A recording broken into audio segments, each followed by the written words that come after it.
आज हम 9th class के अंदर नेक्स्ट वीडियो हम शुरू कर रहे हैं। तो इससे पिछली वाली वीडियो के अंदर हमने last topic the liquid state के बारे में स्टडी की थी। तो आज हम इसका नेक्स्ट पार्ट पॉइंट में जो है हम पढ़ते हैं the gaseous state.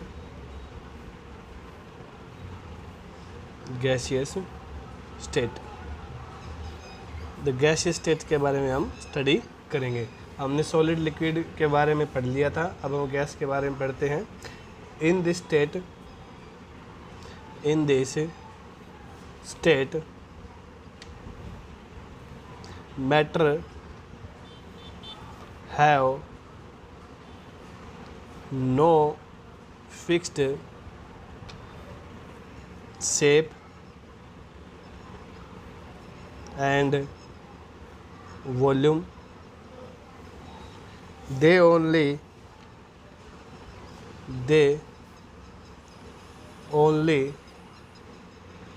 occupy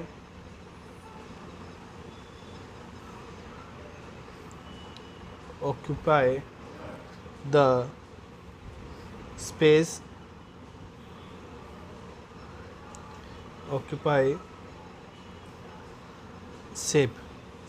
shape and size of the container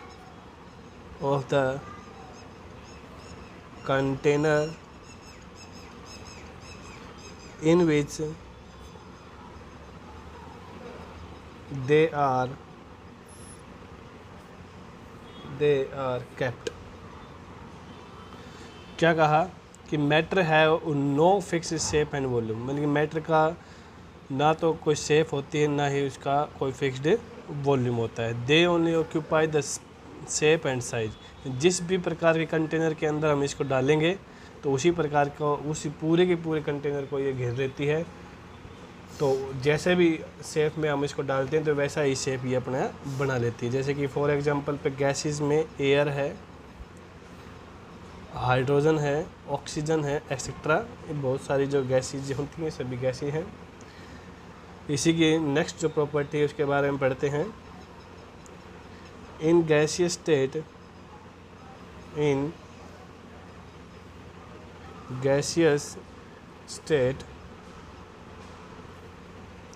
the intermolecular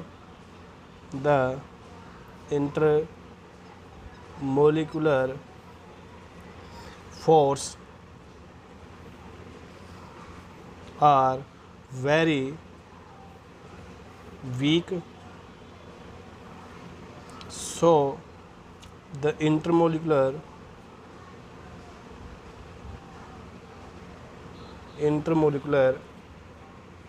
space between molecules are very large। मतलब क्या कहता है कि इंटरमोलिकुलर फोर्स जो है वो बहुत ही ज़्यादा वीक होता है। किसका? मॉलिक्यूल एंड मॉलिक्यूल्स के बीच में, मॉलिक्यूल के बीच के में जो है जो फोर्स होता है वो बहुत ही कम होता है, और जिसकी वजह से इनके बीच का जो स्पेस जो होता है वो ज़्यादा हो जाता है as compare to solid and liquid के। आगे क्या कहता है? This is the reason that gases are highly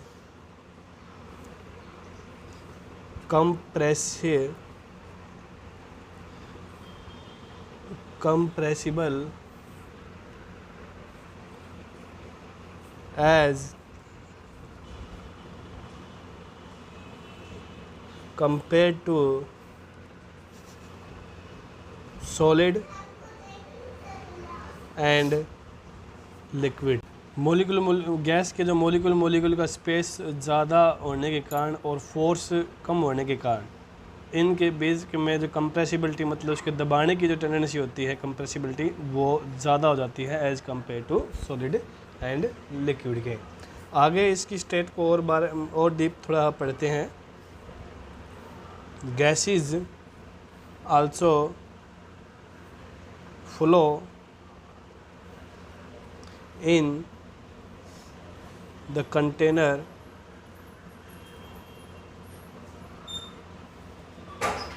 in which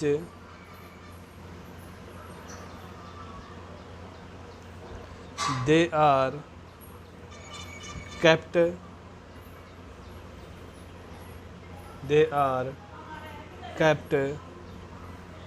so they are also called fluid।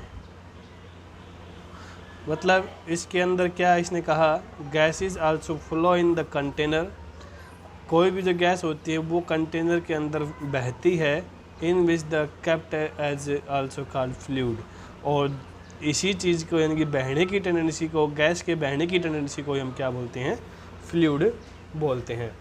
तो इसके बारे में थोड़ा सा और फर्दर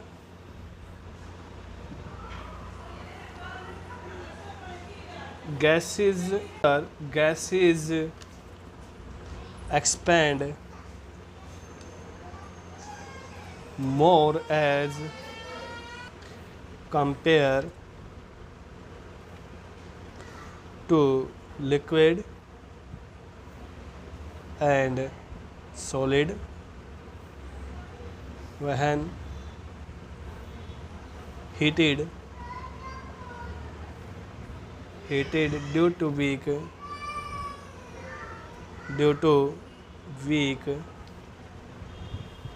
or weaker intermolecular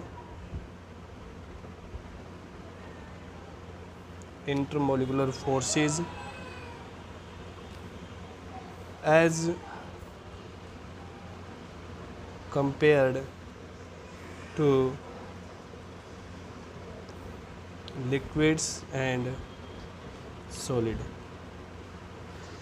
मतलब इसने क्या कहा, गैस एक्सपैंड यानी कि अगर हम थोड़ी सी भी हीट दे देते हैं, यानी कि gas expand more compare to liquid and solid when heated due to weaker intermolecular force as compare to liquid and solid.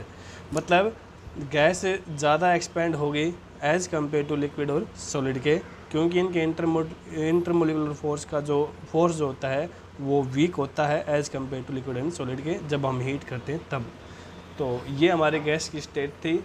इसके 2 टाइप्स होते हैं कि वैसे तो गैस के, ये हम नेक्स्ट क्लासेज में पढ़ते हैं बड़ी क्लासेज के अंदर, लेकिन हम इसके पार्ट्स के नाम बताते हैं कि मैटर्स जो है 2 और डिफरेंट मैटर्स जो है 2 डिफरेंट स्टेट और में पाया जाता है। कौन कौन सी है, प्लाज्मा और सेकंड है हमारा बोस आइंस्टीन